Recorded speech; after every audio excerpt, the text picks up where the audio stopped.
सत्संग में आना कोई मामूली बात नहीं होती।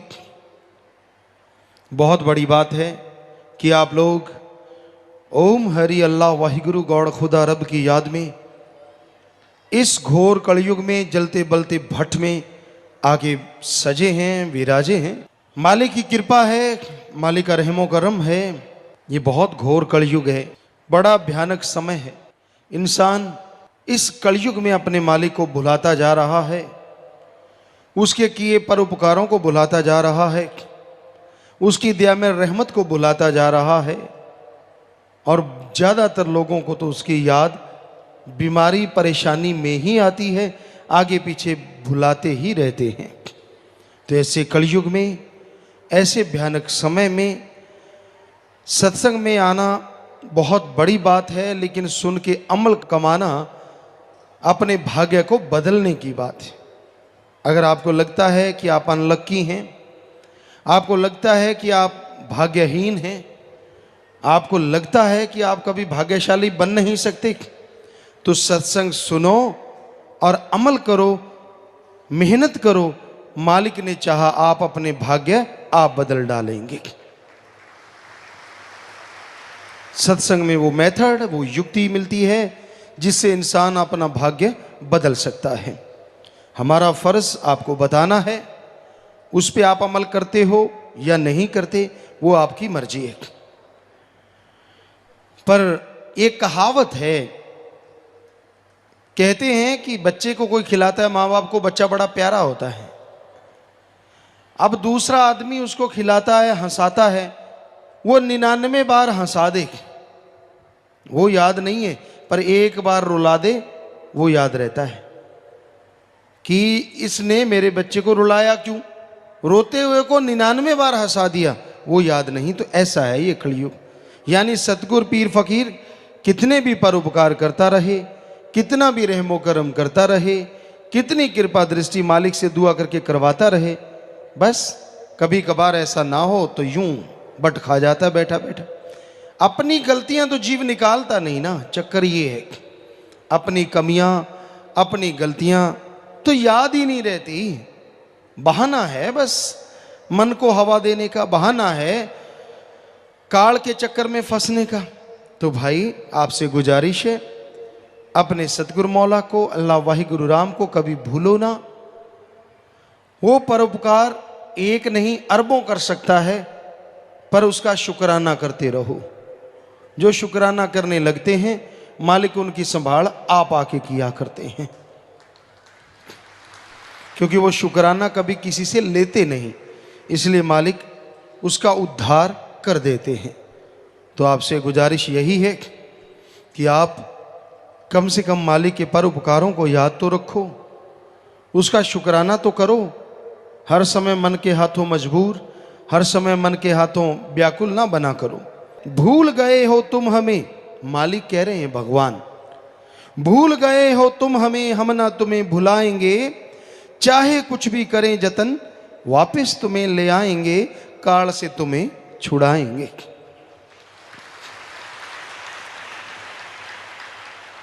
तो वो मालिक, वो अल्लाह, वो वाहिगुरु, वो राम संतों द्वारा जीव को कहते हैं कि भाई तू तो हमें भूल गया है, तू तो पल में बुला देता है, जरा सी तेरी मन की बात ना हो तू तो मरोड़े खा जाता है, अकड़ जाता है। लेकिन हम ना तुम्हें भुलाएंगे, कभी नहीं छोड़ेंगे। सवाल पैदा नहीं होता, तू अगर बुरे कर्म भी करेगा तो भी ऊपर रूहानी मंडलों में भयानक सजा तो है, पर काल के हाथों फिर भी तुझे नहीं देंगे, ये हकीकत।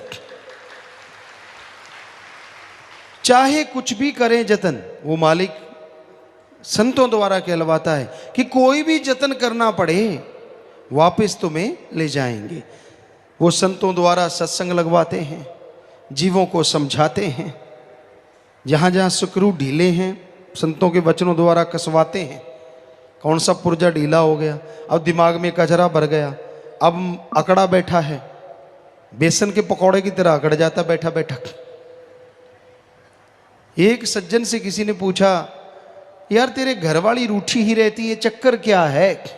माता बहनों बुरा ना मानना, वैसे आप में आदत होती है। तो वो कहने लगा यार क्या बताऊं, मत पूछ। कहता फिर भी बता तो दे, ये बात बात पे क्यों रूठ जाती है। कहता यार क्या बताऊं, मैं बैठा हूं आराम से, कोई बात नहीं है, मेरे पे गुस्से होने लगी। तो मैंने पूछा बात क्या हुई। कहती हवा इधर से क्यों आ रही है, बताओ इसका क्या हल है। आदमी होके मैं हवा को कैसे बदल सकता हूं कि हवा इधर से ना आए। कहता मैंने कहा चलो मैं खड़ा हो जाता हूं उधर। कहता फिर गाली देने लगी। अब क्या हुआ। कहती ये कड़छी सही नहीं है, बताओ कहां कहां पूरा आएगा आदमी। सो ऐसा ही है आज कलयुग में गुरसिख जो अपने आप को मुरीद कहलाते हैं। मुरीद का मतलब होता है मर मिटे। सदगुरु का वचन है जैसा कहे वैसा चले, मुर्दे के समान। लेकिन यहाँ मुरीद तो कुछ और ही मुरीद हैं। यहाँ तो कहते गुरु मेरी तरह चले, ऐसे क्यों नहीं किया, वैसा क्यों नहीं, ऐसे होना चाहिए, मेरे हिसाब से ये होना चाहिए, मेरे हिसाब से वो होना चाहिए। तेरे हिसाब से तो रिमोट होना चाहिए, तेरे हाथ में हो। जब बटन दबाए मालिक प्रकट हो जाए, जो चाहे मालिक से मांग ले, जब चाहे मांग ले, फिर तो मजे हैं। ये हो नहीं सकता, संभव तो है, ऐसा संभव है। मालिक रिमोट की तरह काम करेगा। आप सुन्न समाधि में जाओ, 10वां द्वार खोल लो, नूरी स्वरूप के दर्शन कर लो, वो वाकई रिमोट आपके हाथ में दे देगा अपना। चलो करो ऐसे, अगर आपको इच्छा है ना मालिक को कैसा अपना बनाना है तो चलो ऐसे कर लो। इसमें क्या है, रोट पाड़ते रहते हो, छोड़ते नहीं कोई भी सामान। क्या भगवान का नाम लेना ही मुश्किल है, उसमें क्या दुख आता है, क्या तकलीफ आती है बताइए। नाम आपको मिल गया, वो दिमाग में फिट हो गया।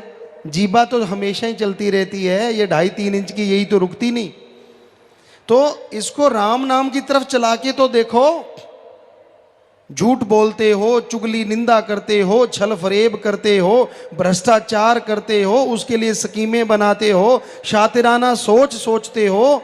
अरे थोड़ी सी देर राम नाम, अल्लाह वाहिगुरु गॉड खुदा रब का नाम लेके देखो, यकीन मानो आपकी तमाम परेशानियां शनै शनै धीरे धीरे दूर होने लगेंगी। तो आज कलयुग है, इस कलयुग में जीव नमक हराम होते जा रहे हैं। बहुत मालिक का नमक खाते हैं, अल्लाह मालिक की भक्ति इबादत करते हैं, उसकी दया मेहर के नज़ारे भी लूटते हैं, पर कोई भरोसा नहीं कब कौन सा चलता पुर्जा खराब हो जाए।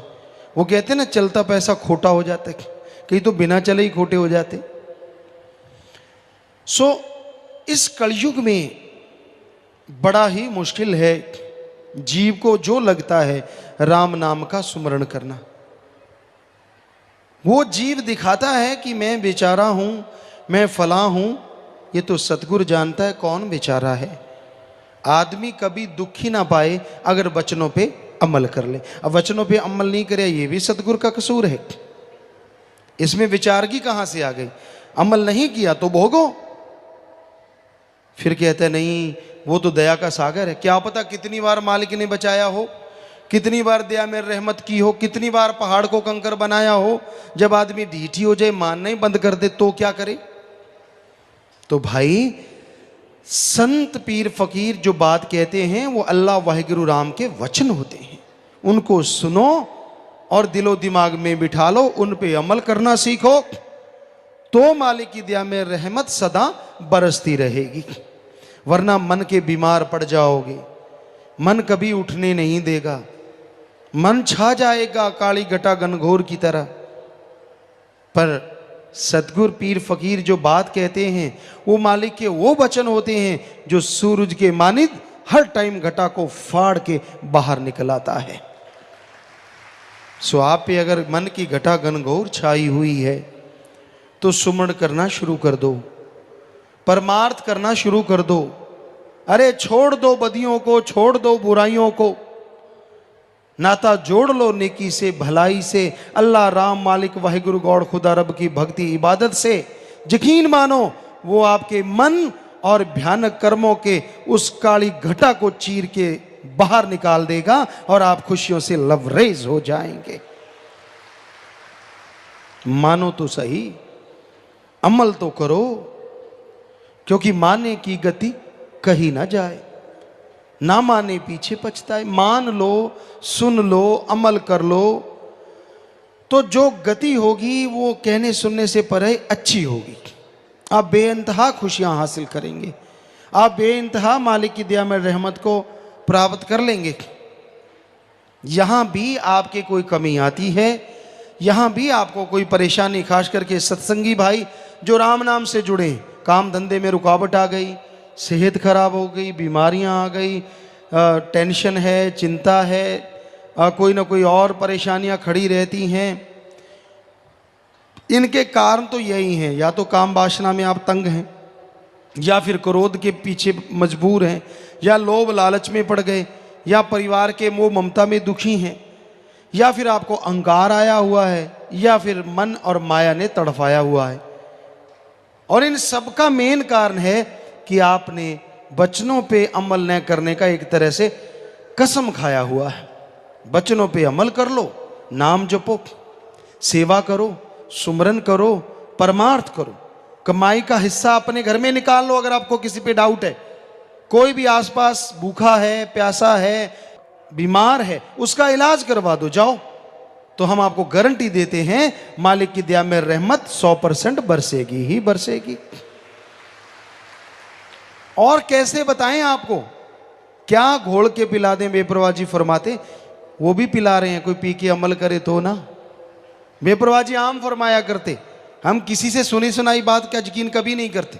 जो सतगुरु ने हमसे वचन किए सामने रूबरू, बहुत बार बेपरवाह जी वचन करते, दिल करता है कुछ घोल के पिला दे, पल में सबको निज धाम पहुंचा दे। तो घोल के भी पिला रहे हैं कि यहां भी, क्योंकि उनके वचन थे तो पिलाना तो था ही उन्होंने। तो भाई ये उनके वचन हैं, पर कोई उस पर भी अमल करे तो ना। पानी समझ लो पानी है, शरबत समझ लो शरबत है, और फकीर कह दें कि नहीं ये तो भाई अमृत है, कोई सुन के उसको मान ले कि ये हरी रस है, ये तो भाई फलां चीज है। तो अगर फकीर कह दे कि ये अमृत, और पानी भी पकड़ा दे एक बूंद, तो अमृत से भी बढ़ के बन जाए दृढ़ विश्वास वाले के लिए, यकीन करने वाले के लिए। रूहानियत में ना तो दिखावे से संत पीर फकीर या मालिक खुश होते हैं, ना कोई पाखंडवाद से, ना आपकी अकल चतुराई से, ना कोई और किसी गुण से। यहां तो अमलों से बेड़े पार हैं। संत कोई की गारंटी नहीं लेते कि आप पे रहमत होगी या आप पे आपकी बीमारियां ठीक होंगी। वो गारंटी लेते हैं कि अमल कर लोगे, अरे ये बीमारी तो क्या, आवागमन भी खत्म होगा और मालिक के नूरी स्वरूप के दर्शन भी होंगे। इन चीजों की तो बात ही क्या है, ये गारंटी देते हैं संत। पर साथ में शर्त रखते हैं, अमल मानो, किसी की बातों में पाखंड में मत आओ, किसी के झांसे में मत आओ।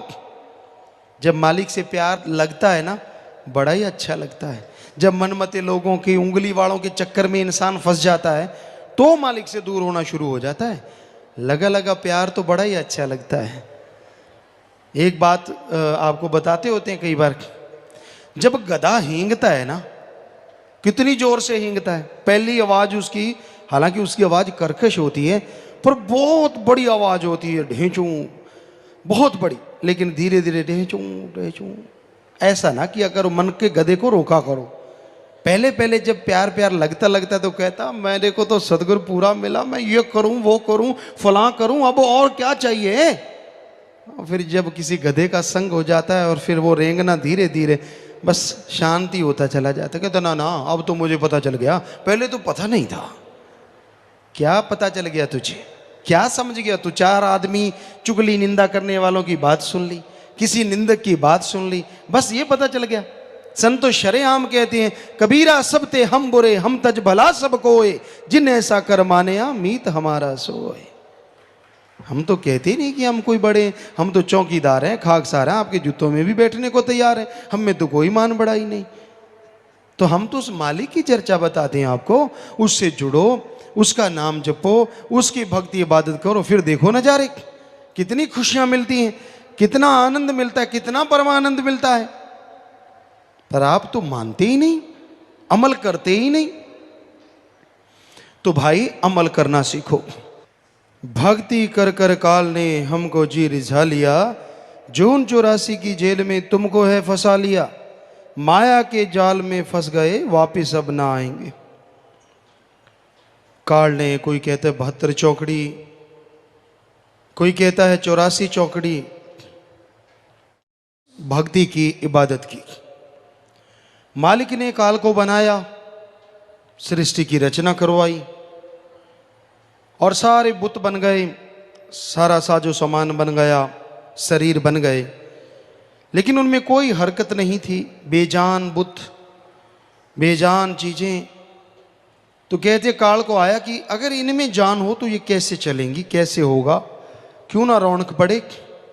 उसने भक्ति की, इबादत की, मालिक को खुश कर लिया और ये कहा कि इनमें आप जान डाल दें। तो मालिक ने कहा ठीक है।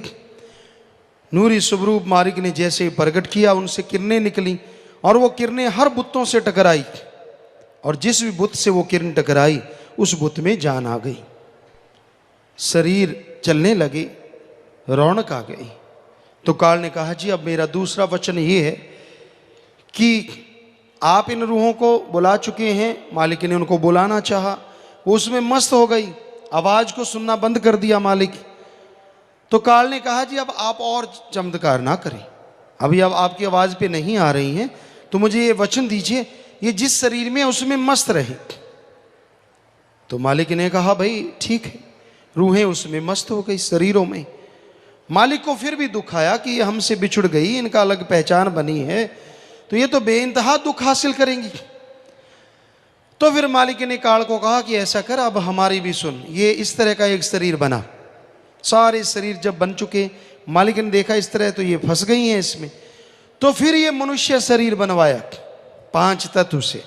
मालिक ने अपने हुक्म से जैसा कहा बनवाया और फिर इसमें कहा कि इसमें जो रूहें आएंगी वो कुछ हद तक खुद मुख्तियार होंगी और उसमें अगर आके ये मेरा नाम जपेंगी तो तेरे इन शरीर के जकड़ों से, जन्म मरण के चक्कर से, आवागमन से आजाद होके पुण्य निज धाम सचखंड सतलोका नामी आ जाए।